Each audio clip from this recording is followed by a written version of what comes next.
ولا تحسبن الذين قتلوا في سبيل الله أمواتا بل أحياء عند ربهم يرزقون।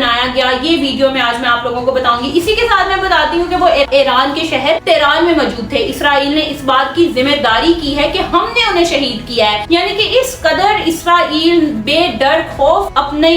جرم کا اعتراف کرتا ہے کہ ہاں یہ ہم نے ہی کیا ہے، کیونکہ کچھ دنوں سے آپ لوگ دیکھ رہے تھے کہ وہ اسرائیل جو تھا وہ بڑا ڈاؤن نظر آ رہا تھا، اور کس طرح وہ ڈاؤن نظر آ رہا تھا یہ سارے حالات آپ لوگوں کے سامنے ہیں کہ ان پہ ڈفرینٹ ممالک نے اٹیکس کرنا شروع کر دیا تھا، فلسطین کا بدلہ لینا شروع کر دیا تھا۔ لیکن اگر دیکھا جائے تو اسرائیل کو کسی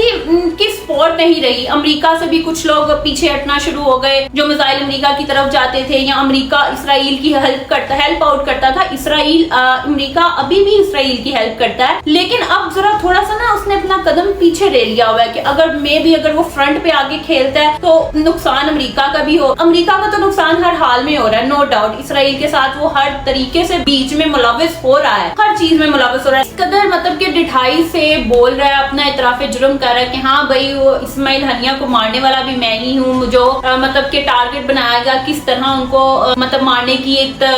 بنائی گئی، ایک پورا پروپیگنڈا ریڈی کیا گیا، میں ہی اس کے پیچھے ہوں، میرے علاوہ کوئی کام نہیں کر سکتا۔ یہ اعتراف ہے اسرائیلیوں کا جو وہ اپنے کھلم کھلا کر رہے ہیں کہ بھائی ہاں ہم نے اسماعیل ہنیہ کو شہید کیا ہے۔ اسی کے ساتھ بتاؤں کہ اسماعیل ہنیہ کو چن چن کر ان پر حملے کیے گئے ہیں، یعنی کہ ان کے گھر والوں کو شہید کیا گیا۔ ان کے 60 ممبر فیملی کے تھے جنہیں اسرائیلیوں نے شہید کیا، ان میں سے ان کے 3 بیٹے اور 5 پوتے پوتیاں تھی جن کو اس وقت شہید کیا گیا جب وہ کہیں جا رہے تھے، وہ قطر میں موجود تھے، اور ان پر کس طرح ان کو معصوم بچوں کو ٹارگٹ بنایا گیا۔ اچھا اسرائیل کی ایک یہ بات بہت بری ہے کہ وہ نہیں دیکھتا آخر ان کے ملک میں کیا کوئی چھوٹا بچہ نہیں ہوگا، کیا چھوٹے چھوٹے بچے نہیں ہوں گے، ان کو ذرا بھی احساس نہیں آتا یہ والے قدم اٹھاتے ہوئے کہ کسی بڑوں کی تو چلو سمجھ آ گئی، لیکن بچوں پر اٹیک کرتے ہوئے 100 دفعہ نہیں سوچتا کہ کس طرح معصوم بچوں پر اٹیک کیا جاتا ہے۔ اس کا دل ذرا نہیں لرز آتا کہ اس طرح کے کام اس کو نہیں کرنے چاہیے تھے۔ لیکن بھائی اسرائیل بہت ہی ڈھیٹ قسم کا ملک ہے، اس کو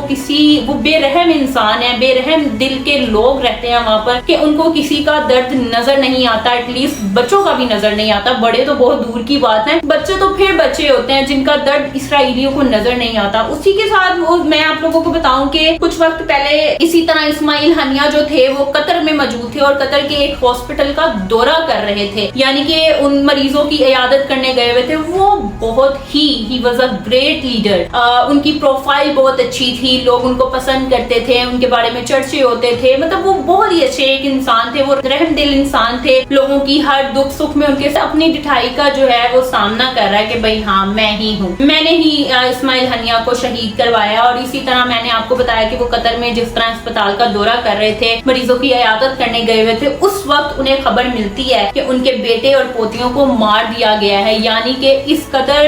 مطلب کہ وہ ایک تو دیکھیں نا وہ رحم دلی کرنے کے لیے ہاسپٹل پہنچے ہوئے تھے، انہیں عوام کی عیادت کے لیے پہنچے ہوئے تھے اور عیادت ہی کر رہے تھے، وہاں پہ ان کو خبر ملتی ہے کہ ان کے بیٹے اور پوتے پوتیوں کو قتل کر دیا گیا اور ان کی آنکھوں میں ایک آنسو نہیں تھا۔ اور آج مجاہد بھی شہید ہو گیا، آج وہ مجاہد بھی اپنے گھر والوں سے جا ملا، جنت میں جا ملا۔ کیا آپ اپنے آپ کو بتاتا ہوا کہ کیا ہونا چاہیے تھا ایسا؟ اسے سارے واقعے کی ذمہ داری اسرائیل نے لے لی، اس واقعے کی بھی ذمہ داری اسرائیل نے لی کہ ہم نے ہی ان کے بیٹے اور ان کے پوتے پوتیوں کو شہید کیا، اور کھلم کھلا کہنا ہے کہ ہم نے ہی مارا ہے اسماعیل ہنیہ کو۔ میرے پاس کیا مطلب وہ انسان نے اللہ تعالیٰ کے پاس جا کے شکایت نہیں کی ہوگی کہ کس طرح امت مسلمہ ہے کہ جو کہ ان کی فیملی تباہ ہو گئی، ان کے چھوٹے چھوٹے بچے، ان کی مطلب ان کے فیملی کا پورا نام ختم ہو گیا، اور انہوں نے اف تک نہ کی۔ اور اس ٹائم پہ اگر لیٹس سپوز اگر ہمارے گھر کا کوئی ممبر ہوتا اور ہمیں اس طرح کوئی خبر ملتی، ہم تو وہیں سے واپس آ جاتے ہیں، لیکن انہوں نے اپنا اس دورے کو مطلب روکا نہیں، مریضوں کی عیادت کرنا نہیں روکی، انہوں نے بڑے آنکھوں میں آنسو لائے بغیر انہوں نے مریضوں کی عیادت کی۔ میرے پاس ان کا ایک اور ان کی بہو کا بھی پیغام ہے جو میں آپ لوگوں کو اس ویڈیو میں بھی بتاؤں گی، لیکن ہوا کیا ہے۔ واللقاء ان شاء اللہ فی جنت عرضها السماوات والارض۔ الوداع یا قائد الامة، واللقاء ان شاء اللہ فی جنت عرضها السماوات والارض۔ الوداع يا قائد الأمة. اسماعیل ایران کے جو سپریم لیڈر تھے ان سے ملاقات کی ہے اور ان کا جملہ بہت بڑا جملہ تھا جو انہوں نے ان کے بارے میں کہہ دیا، اور ان کے لیڈر سے جب وہ ملے انہوں نے ان کے ہی حمایتی میں ہی وہ جملہ بھی بولا ان کے لیے کہ کس طرح اسماعیل ہانیہ طرح مطلب کہ وہ جملہ ان کے لیے یوز کیا گیا، اور وہ جملہ میں آپ لوگوں کو بتاتی ہوں. If we lose a great man and other great men will take in place. یعنی کہ ان کا کہنا ہے کہ بڑے آدمی کو اگر ہم کھو دیتے ہیں تو اس کی جگہ ایک اور بڑا آدمی تیار رہتا ہے. یعنی کہ اسماعیل ہنیہ اگر ایک گریٹ لیڈر تھے، ایک عظیم لیڈر تھے، اگر وہ اس دنیا فانی سے چلے گئے ہیں تو ان کے پیچھے اور مجاہدین ریڈی ہوتے ہیں ان کی جگہ پر آنے کے لیے، اچھے کام سر انجام دینے کے لیے. اور کس طرح اسماعیل ہنیہ جو اپنے ساری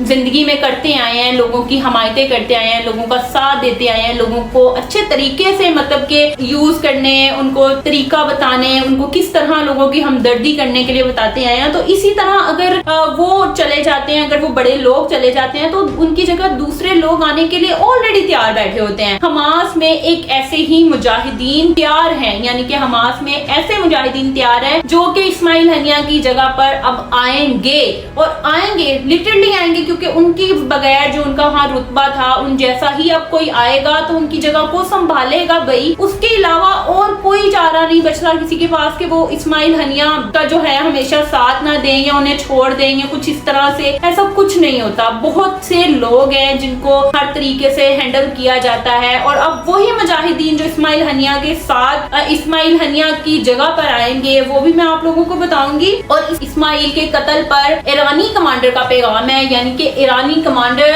یعنی کہ ایک جو ان کی بہت بڑی لیڈر فوج ہیں ان کا پیغام کیا ہے کہ ہم صہیونیوں کو بتانا چاہتے ہیں کہ کس مہمان کو قتل کرنے کا انجام کیا ہے. یعنی کہ وہ اس قدر نراش ہیں ایران، اور اس قدر مطلب کہ پتہ چلتا ہے کہ کس طرح انہوں نے صہیونیوں کو بتا دیا کہ ہمارے گھر مہمان جو آیا اس کو قتل کر دیا گیا اور ہم اس کا بدلہ لیں گے، ان کو نہیں چھوڑیں گے. مطلب کہ ایران میں ایک لال جھنڈا لہرا دیا گیا ہے کہ خون کا بدلہ خون ہے، خون کے علاوہ کچھ نہیں ہے. مطلب کہ ان کے گھر جو مہمان کا قتل و غارت کیا گیا وہ اس لحاظ سے بہت زیادہ بھڑکا بیٹھا ہوا ہے، اور وہ ہر طرح کے مزائل کو تیار کر کے بیٹھا ہوا ہے کہ اس نے کس طرح سے اسرائیل پر حملہ کرنا ہے، اسرائیل کو کس طرح تباہ کرنے کے بارے میں انہوں نے بہت بڑا پروپیگنڈا بنایا ہوا ہے. اس کی بھی اپڈیٹ میں آپ لوگوں کے ساتھ شیئر کروں گی لیکن وہ نیکسٹ ویڈیو میں ہوگی. لیکن ابھی صرف یہ ایک پروپیگنڈا ریڈی کیا گیا ہے کہ کس طرح ایران پر بھی، ایران جو ہے اسرائیلیوں پر حملہ کرے گا، اور انہوں نے تو اس بات کی علامت بھی کر دی ہے لال جھنڈا لہرا کے کہ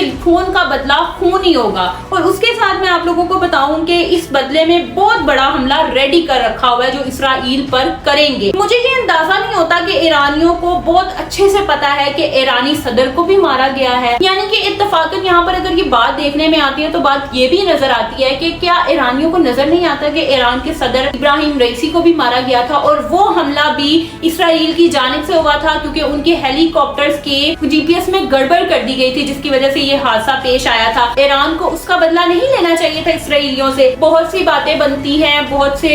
مطلب کہ علاماتیں نظر آتی ہیں کس طرح سے دوسروں کو ٹیکل کیا جاتا ہے. کیا اب وہ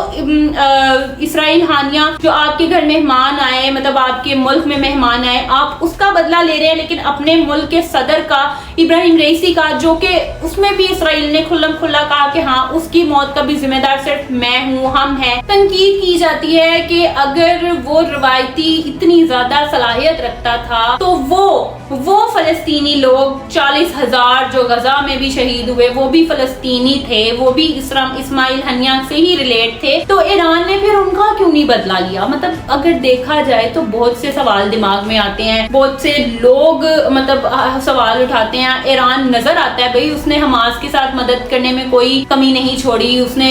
حزب اللہ کا بھی ساتھ دیا، اس کو جہاں جہاں موقع مل رہا ہے وہ رول پلے کر رہا ہے. لیکن اگر وہ اسماعیل ہنیہ کا، وہ مہمان کا جو ان کے ملک میں آتے ہیں اور وہ شہید کر دیے جاتے ہیں اور ان کا بدلہ لینے کے لیے لال جھنڈے کی ایک علامت شو کرتا ہے اور پھر کہتا ہے کہ خون کا بدلہ خون ہے، تو بھئی کیوں پھر وہ ان لوگوں کا بدلہ کیوں نہیں لے سکا جو کہ وہ بھی تو فلسطینی تھے، وہ بھی تو اسماعیل ہنیہ سے ہی ریلیٹ تھے، فلسطینی تھے، اس کا بدلہ ایران کیوں نہیں لے سکا؟ مطلب اب بہت سے سوال مائنڈ میں آتے ہیں. ایران لیکن اگر دیکھا جائے تو بہت جگہ پر اپنی جو رول پلے کر رہا ہے وہ ٹوٹلی کر رہا ہے. یہاں بات آتی ہے کہ ایران میں رہ کہ اسماعیل ہنیہ پر ایسا کیا حملہ ہوا, ایسا کیوں کر دیا گیا. مزید اپڈیٹس کے لیے آپ نے میری نیکسٹ ویڈیو کو فل واچ کرنا ہے. میں اس میں بتاؤں گی اسماعیل ہنیہ کی ڈیتھ کیسے ہوئی, ایرانیوں کے ہاتھ جو تھا وہ مزید جو بارود مطلب چیزیں تھی وہ لگنا شروع ہو گئی ہیں, اور اب کون سے ممالک ہیں جو عالمی جنگ کے لیے ٹوٹلی تیار بیٹھے ہوئے ہیں. اسی کے ساتھ دیجیے مجھے اجازت اپنی میزبان فائقہ حسین کو. تب کے لیے اللہ حافظ.